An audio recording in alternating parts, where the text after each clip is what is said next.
No banco dos réus, 8 anos após a tragédia que matou 27 pessoas na BR-282, o caminhoneiro que causou o segundo acidente está sendo julgado hoje em Chapecó. Ele conduzia um caminhão carregado de açúcar e não conseguiu parar, atropelando vítimas do primeiro acidente e membros, 40 pessoas ficaram feridas. Serviços comprometidos. A paralisação dos servidores da saúde de Palhoça entrou hoje no segundo dia. Agora à tarde, a categoria protestou em frente à prefeitura. E ainda a chuva diminui no estado, mas o alerta continua. Segundo a Defesa Civil, em todas as regiões do estado, os rios vêm baixando lentamente. Nas barragens do Alto Vale, a maioria das comportas já foi fechada, mas elas ainda operam em cota de segurança. E no futebol, noite decisiva para Santa Catarina. Chapecoense recebe hoje à noite o River Plate, precisando vencer por 2-0 para avançar na Copa Sul-Americana.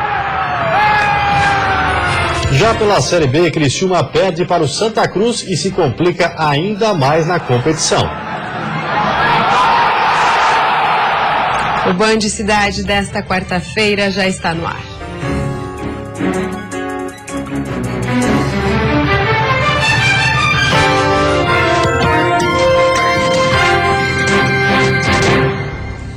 Olá, boa noite. Boa noite. Júri da tragédia. Em 2007, uma sequência de acidentes terminou com a morte de 27 pessoas em descanso no oeste do estado. Hoje, em Chapecó, teve início o júri popular do caminhoneiro Rosinei Ferrari, acusado de ter matado 16 pessoas na segunda colisão. 8 anos depois da tragédia que matou 27 pessoas na BR-282 em Descanso, o caminhoneiro Rosinei Ferrari está sendo julgado. Ele conduzia um caminhão carregado de açúcar, que provocou o segundo acidente no local. 16 pessoas morreram e 41 ficaram feridas. Entre as vítimas estavam bombeiros e policiais. Eles auxiliavam no resgate do primeiro acidente, envolvendo um ônibus e um caminhão. O júri iniciou às 8 horas da manhã de hoje. 5 testemunhas mais o perito devem ser ouvidas. O caminhoneiro também irá prestar depoimento. E o proprietário do caminhão foi denunciado pelo crime, mas a sessão ainda não foi marcada. De acordo com o juiz da primeira vara criminal, Jefferson Vieira, o processo foi transferido para a comarca de Chapecó para garantir um julgamento isento. A complexidade das provas pode estender a sessão por 2 dias.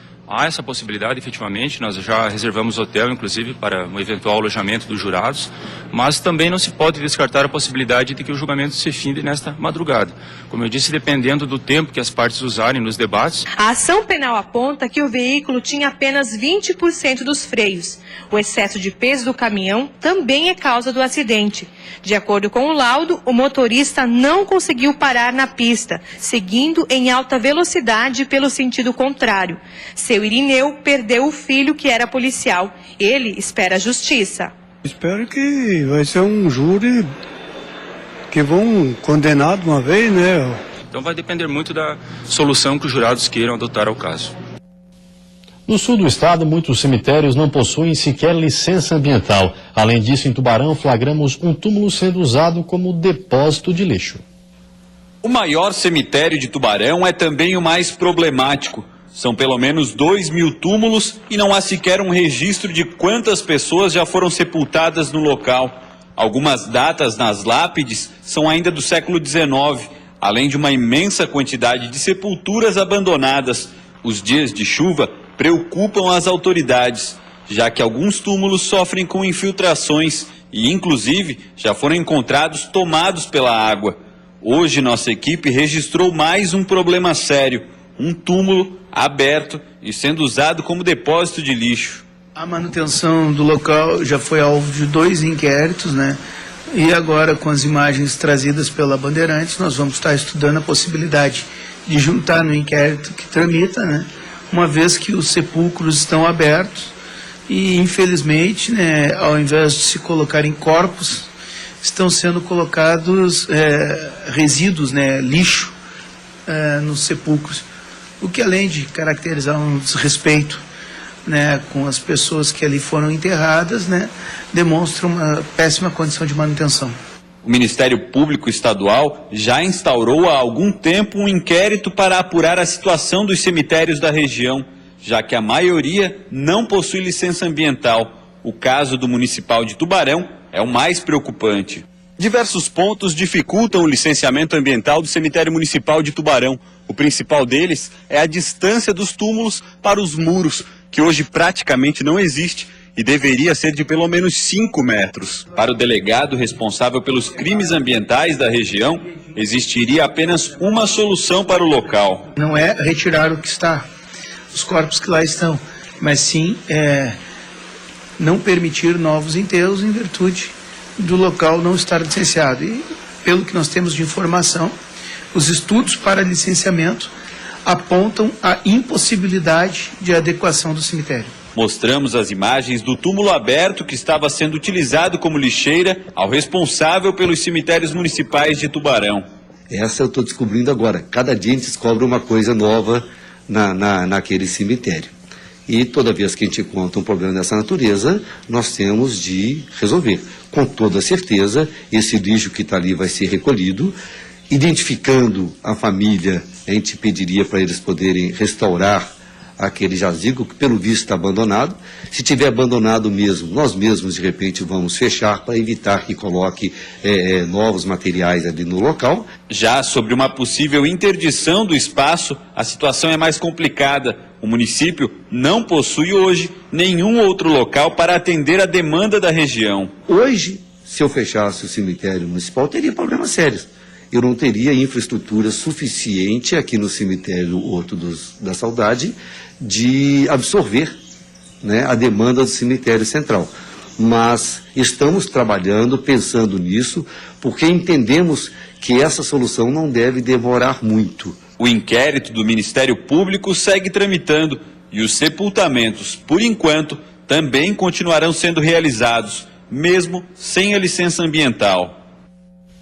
E a seguir, os efeitos da chuva no estado. Na Serra Catarinense, o Otacílio Costa ainda registra alagamentos. E ainda a regata Jacques Vabre, depois de bater em alto mar, uma equipe deixa a prova.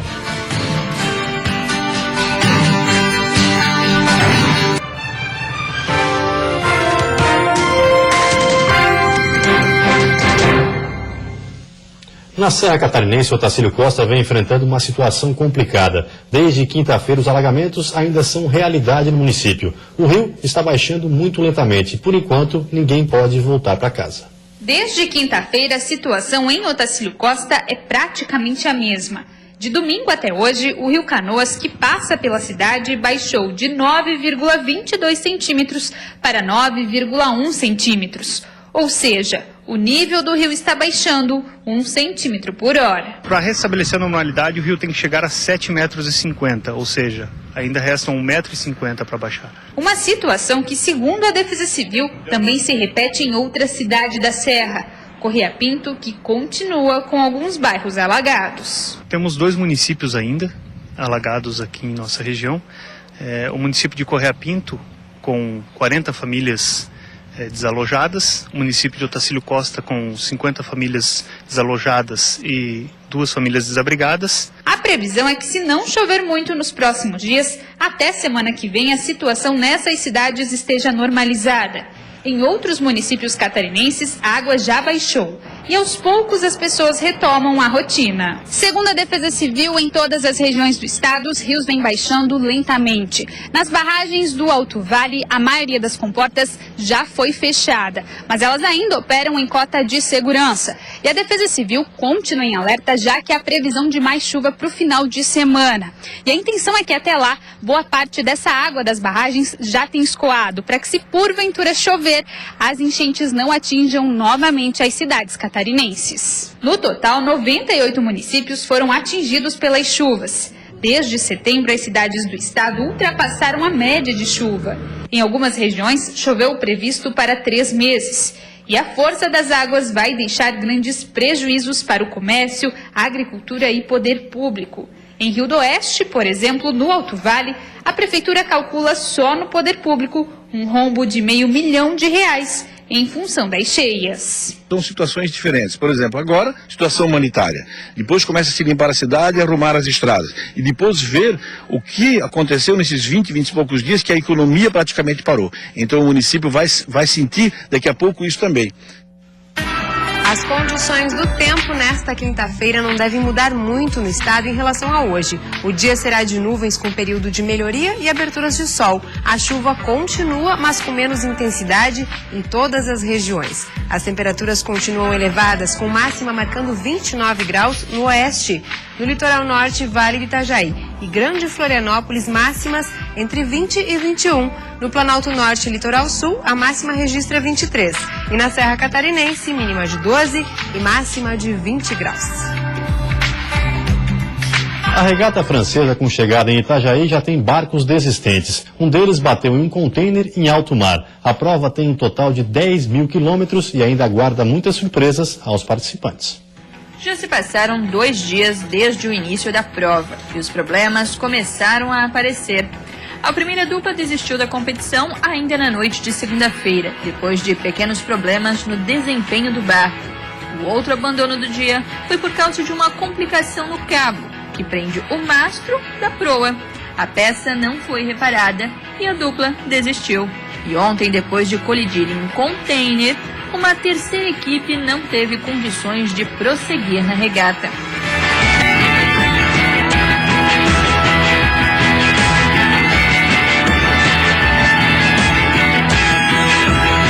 Os brasileiros Eduardo Penido e Renato Araújo seguem firmes na prova. O veleiro deles já navegou mais de 300 quilômetros desde a largada no domingo. O líder da classe da dupla compete com vantagem inferior a 50 quilômetros. Os brasileiros estão próximos de entrar no temido Golfo de Biscaia, que tem previsão de ventos superiores a 100 quilômetros por hora e ondas que batem até 8 metros. O veleiro brasileiro disputa o título da regata da classe 40, contra outros 13 times. A Transat Jacques Vabre tem ao todo 10 mil quilômetros, de Le Havre, na França, até Itajaí. Agora, os 38 barcos que continuam na competição devem chegar à cidade na próxima semana. A Vila da Regata abre no dia 3, terça-feira que vem. E depois do intervalo tem futebol. O Criciúma perde novamente e cada vez se aproxima mais da zona do rebaixamento. E ainda a força máxima, o técnico da Chapecoense decide não poupar os jogadores para enfrentar o River Plate hoje à noite na Arena Condá.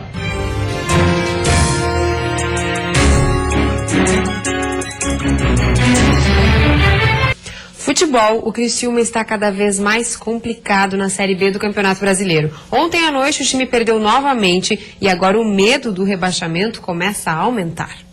Os donos da casa saíram na frente antes dos 15 minutos do primeiro tempo. Uma boa troca de passes, o Santa Cruz entrou na área do Tigre e Bruno Moraes finalizou bem o ataque, chutando para o fundo do gol. Já na segunda etapa, falha de marcação do Criciúma na bola aérea e Raniel cabeceou sozinho, sem chances para o goleiro Luiz. E ficou assim, Santa Cruz 2, Criciúma 0. E a Chapecoense tenta fazer história hoje à noite na Arena Condá. O jogo contra o River Plate pela Sul-Americana tem clima de decisão e o técnico Guto Ferreira mudou de opinião. Vai colocar força máxima em campo. A promessa é de um grande confronto. Ontem à tarde, pela primeira vez, Guto Ferreira fechou o treino. Mas o que era mistério foi revelado. O Verdão não deverá preservar jogadores contra o River. Mas acho que está todo mundo querendo ir para o jogo, todo mundo quer jogar esse jogo, é um jogo muito importante para a gente. A gente sabe que é um grande adversário, um clube enorme no cenário mundial. Então acho que ninguém quer ficar de fora, não. A Chapecoense fez 4 jogos em 10 dias. 3 fora de casa e 1 em Chapecó. As especulações vieram com a possibilidade de poupar atletas para a Série A. Na Sul-Americana, a Chape está em desvantagem. Para chegar à semifinal da competição, precisa vencer por, no mínimo, 2-0. E um jogo de suma importância, um jogo difícil, jogando contra uma equipe que vive nos últimos 10 anos, talvez o melhor momento dela também. Fizemos uma boa partida lá, mas infelizmente acabamos tomando um gol no final ali que nos atrapalhou bastante para esse jogo de volta, mas só acaba quando termina. E o adversário do Verdão do Oeste treinou numa cidade próxima a Chapecó. O time é praticamente o mesmo que venceu o jogo em Buenos Aires. O elenco do River Plate começou a sentir na pele o que é jogar em Chapecó logo na chegada à cidade. Assim como já aconteceu com a Chapecoense em diversas oportunidades, houve atraso na chegada dos argentinos, por conta das condições climáticas no oeste do estado. Do aeroporto, o River foi direto para São Carlos, cidade que fica a 50 quilômetros de Chapecó. Lá, o técnico Marcelo Galhardo realizou um treinamento leve e definiu o time que enfrenta a Chape hoje à noite. A única mudança em relação à equipe que jogou a primeira partida é a entrada do volante Ponzio, no lugar do meia Lúcio González. La verdad que hicimos un buen partido local, no tenemos por ahí 50% de la eliminatoria adentro, pero bueno, falta lo principal, que es la vuelta de visitante, así que trataremos de hacer lo mismo que hicimos acá. O time confirmado por Galhardo tem Baroveiro no gol, Mercado, Maidana, Balanta e Casco na defesa, um meio-campo com Craneviter, Ponzio, Carlos Sanches e Piscolite, com Rodrigo Mora e Driussi no ataque. E a seguir, passageiros prejudicados. Fiesc lança vídeo alertando para a situação do Aeroporto Internacional Hercílio Luz na capital. E ainda a paralisação dos servidores da saúde de Palhoça. Hoje teve protesto em frente à prefeitura.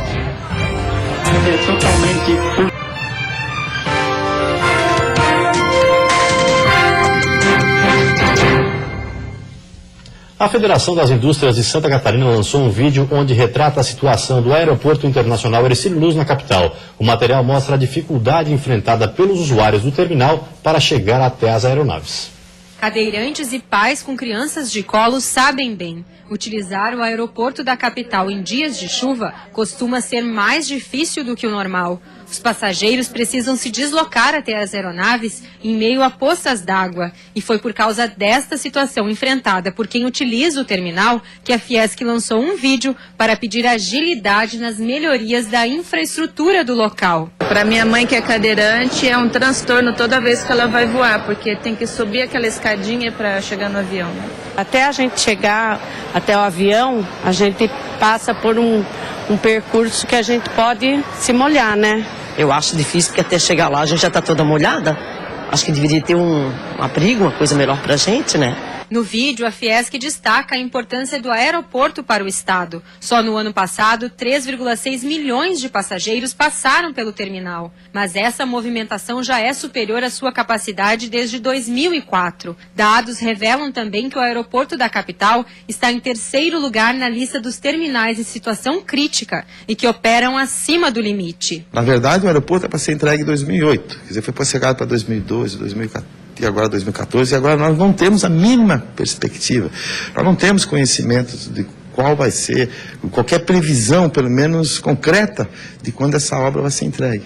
Através de nota, a Infraero comunicou à nossa equipe que a obra do novo terminal de passageiros do Aeroporto Internacional Hercílio Luz teve o contrato rescindido em setembro do ano passado. Até aquela data, a Infraero investiu na obra pouco mais de 15 milhões de reais dos 188 milhões previstos em contrato. Desde que o aeroporto entrou na lista das obras que podem ser concedidas à iniciativa privada, a Infraero está reavaliando, junto à Secretaria de Aviação Civil, os investimentos previstos para este terminal com o objetivo de definir quais itens de obras deverão ainda ser realizados pela Infraero ou pelo futuro concessionário do aeroporto. Para a Fiesc, esta demora para a conclusão das obras só traz mais problemas para a população e acaba refletindo no turismo, uma das principais atividades a movimentar o consumo na capital. Dentre as vocações, o aeroporto também tem uma movimentação de carga importante no que diz respeito a produtos de alto valor agregado que suprem a nossa indústria, aqui nossa indústria de alta tecnologia na Grande Florianópolis. Com o retorno dos funcionários das agências bancárias ao trabalho, as filas vêm sendo constantes. Além disso, muitos correntistas ainda têm dúvidas de como e quando recorrer ao PROCON. A greve terminou e, com o retorno dos serviços, algumas agências registraram filas. Entre os clientes, muitas dúvidas, especialmente quando a palavra é juros. Durante a greve dos bancos, muita gente recorreu a casas lotéricas e caixas eletrônicos, mas quem precisou pagar contas acima de R$1.000 encontrou dificuldades. E o problema agora são as faturas vencidas. A principal questão é, será que os clientes são obrigados a pagar os juros destas contas que venceram no período da greve?